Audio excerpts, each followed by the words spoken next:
नमस्कृत्य नरं चैव नरोत्तमं देवीं सरस्वतीं व्यासं ततो जयमुदीरयेत्। ओम नमो भगवते वासुदेवाय, ओम नमः पितामहाय, ओम नमः प्रजापतिभ्यः, ओम नमः कृष्णद्वैपायनाय, ओम नमः सर्वविघ्नविनायकेभ्यः।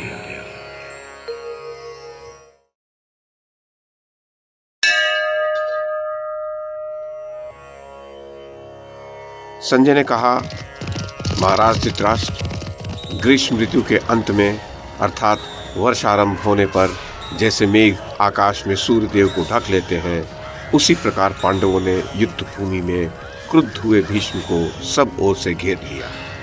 ये देखकर आपके पुत्र दुर्योधन ने दुशासन से कहा, वीरवर, इस समय पांडवों ने पितामह को चारों ओर से घेर लिया है, इसलिए तुम्हें उनकी रक्षा करनी चाहिए।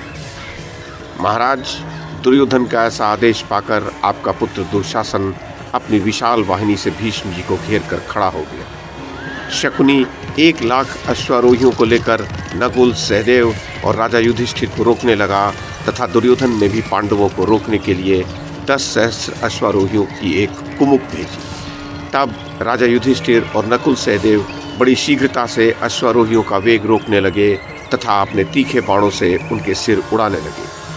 उनके धड़ाधड़ गिरते हुए सिर ऐसे जान पड़ते थे मानो वृक्षों से फल गिर रहे। इस प्रकार उस महासमर में अपने शत्रुओं को परास्त कर पांडव लोग शंख और भेरियों के शब्द करने लगे। नरेश्वर, अपनी सेना को पराजित देखकर दुर्योधन बहुत शोकाकुल हुआ। तब उसने मंत्रराज से कहा, राजन, देखिए, नकुल, सहदेव सहित ये ज्येष्ठ पांडुपुत्र आपकी सेना को भगाए देते हैं।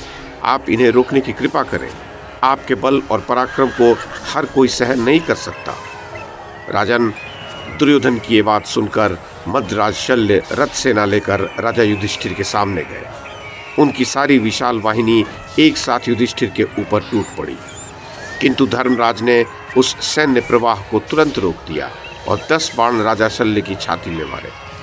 इसी प्रकार नकुल और सहदेव ने भी उनको 7-7 बाण मारे।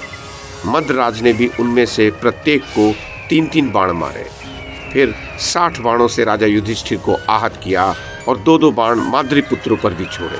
बस दोनों ओर से बड़ा ही घोर और कठोर युद्ध होने लगा। नरेश्वर, तब तक सूर्यदेव पश्चिम की ओर ढलने लगे थे। अतः आपके पिता भीष्म जी ने अत्यंत कुपित होकर बड़े तीखे बाणों से पांडव और उनकी सेना पर वार किया।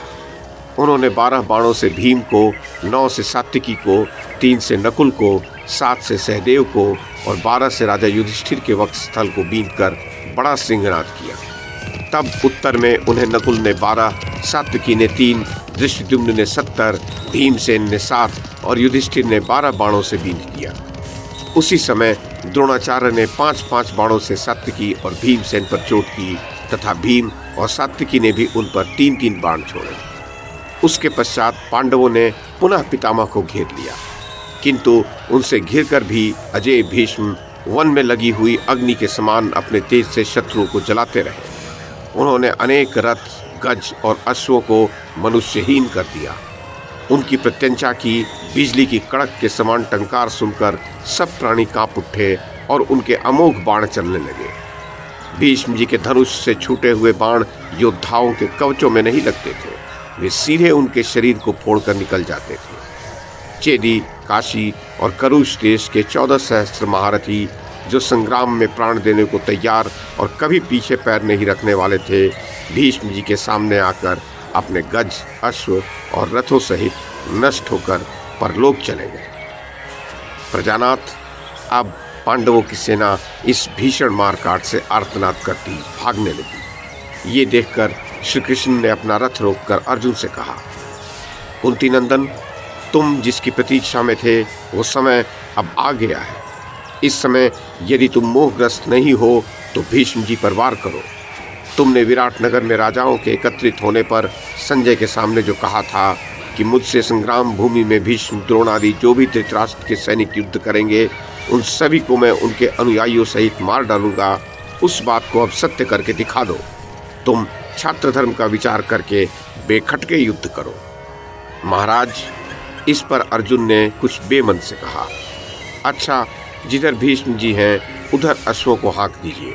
मैं आपकी आज्ञा का पालन करूंगा और अजय भीष्म जी को पृथ्वी पर गिरा दूंगा। तब श्री कृष्ण ने अर्जुन के श्वेत अश्वों को भीष्म जी की ओर हाँका। अर्जुन को युद्ध के लिए भीष्म के सामने जाते देख युधिष्ठिर की विशाल वाहिनी पुनः लौट आई। भीष्म जी ने तुरंत ही बाणों की वर्षा करके अर्जुन के रथ के सारथी और अश्वों को ढक दिया। उनकी घनघोर बाण वर्षा के कारण उनका दिखना समाप्त हो गया, किंतु श्री कृष्ण इससे तनिक भी नहीं घबराए। वे भीष्म जी के बाणों से बिंधे हुए अश्वों को निरंतर हाँकते रहे। तब अर्जुन ने अपना दिव्य धनुष उठाकर अपने पहने बाणों से भीष्म जी का धनुष काटकर गिरा दिया। भीष्म जी ने एक क्षण में ही दूसरा धनुष लेकर चढ़ाया, किंतु अर्जुन ने क्रोध में भरकर उसे भी काट डाला। अर्जुन की इस फुर्ती की भीष्म जी भी बड़ाई करने लगे और कहने लगे, साधु साधु महाबाहु अर्जुन, साधुवाद, कुंती के वीर पुत्र साधुवाद। ऐसा कहकर उन्होंने एक दूसरा धनुष लिया और अर्जुन पर बाणों की झड़ी लगा दी। उस समय अश्वों की चक्करदार चाल से भीष्म जी के बाणों को व्यर्थ करके श्री कृष्ण ने अश्व हाँकने की कला में अपना अद्भुत कौशल प्रदर्शित किया, किंतु युद्ध करने में अर्जुन की शिथिलता और भीष्म जी को युधिष्ठिर की सेना के मुख्य वीरों का संहार करके प्रलय सी मचाती देखकर उन्हें सहन नहीं हुआ। वे झट अश्वों की रास छोड़कर कूद पड़े और सिंह के समान गरजते हुए पैदल ही चाबुक लेकर भीष्म जी की ओर दौड़े। उनके पैरों की धमक से मानो पृथ्वी फटने लगी और क्रोध से नेत्र लाल हो गए। उस समय आपकी ओर के वीरों के हृदय तो सुन्न से हो गए और सब ओर यही कोलाहल होने लगा कि भीष्म जी अब तो मरे। भारत श्री कृष्ण जी रेशमी पीताम्बर धारण किए थे। उससे उनका नीलमणि के समान श्याम सुंदर शरीर विद्युल्लता से सुशोभित श्याम मेघ के समान जान पड़ता था। सिंह जिस प्रकार गज पर टूटता है, उसी प्रकार वे गरजते हुए बड़े वेग से भीष्म जी की ओर दौड़े। कमल नयन भगवान श्री कृष्ण को अपनी ओर आते देखकर पितामह ने अपना विशाल धनुष चढ़ाया और तनिक बिना घबराते हुए उनसे कहने लगे, कमल लोचन आइए, देव आपको नमस्कार है। यदुश्रेष्ठ अवश्य आज संग्राम में मेरा वध कीजिए। युद्ध स्थल में आपके हाथ से मारे जाने से मेरा सब प्रकार कल्याण ही होगा। गोविंद, आज आपके युद्ध क्षेत्र से उतरने में मैं तीनों लोकों में सम्मानित हो गया हूँ। आप इच्छा अनुसार मेरे ऊपर प्रहार कीजिए, मैं तो आपका दास हूँ।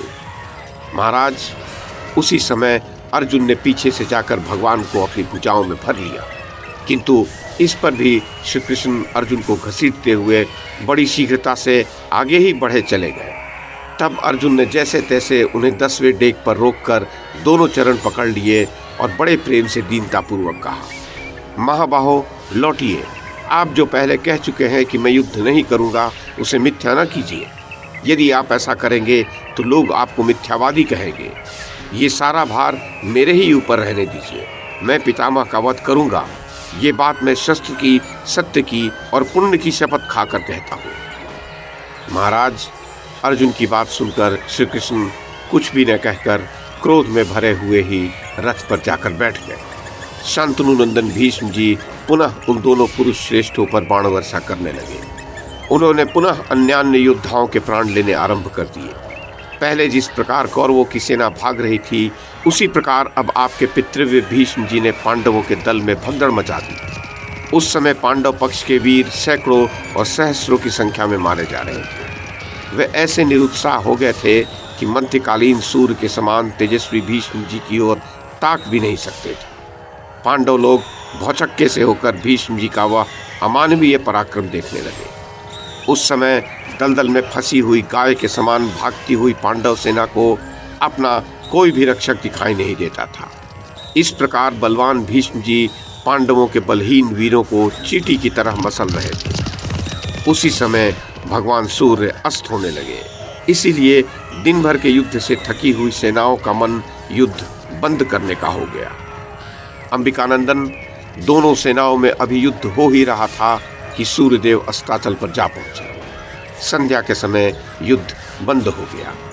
भीष्म के बाणों की मार खाकर पांडव सेना भय से व्याकुल हो शस्त्र फेंक कर भाग चली। उधर भीष्म जी क्रोध में भरकर महारथियों का संहार करते ही जा रहे थे तथा सुमुख क्षत्रिय हार कर अपना उत्साह खो बैठे थे। ये सब देख और सोचकर राजा युधिष्ठिर ने सेना को पीछे लौटा लेने का विचार किया और युद्ध बंद करने की आज्ञा दे दी। उसके पश्चात आपकी सेना भी लौटा ली गई। भीष्म के बाणों से पीड़ित हुए पांडव जब उनके पराक्रम का स्मरण करते थे तो उन्हें तनिक भी शांति नहीं मिलती थी। भीष्म जी भी संजय और पांडवों को जीतकर कौरवों के मुख से अपनी प्रशंसा सुनते हुए शिविर में चले गए।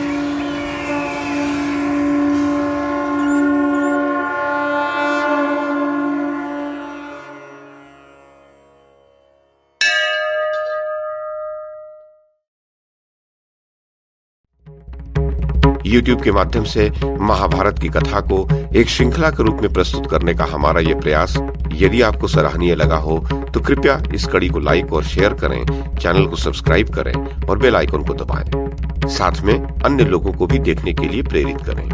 धन्यवाद और नमस्कार।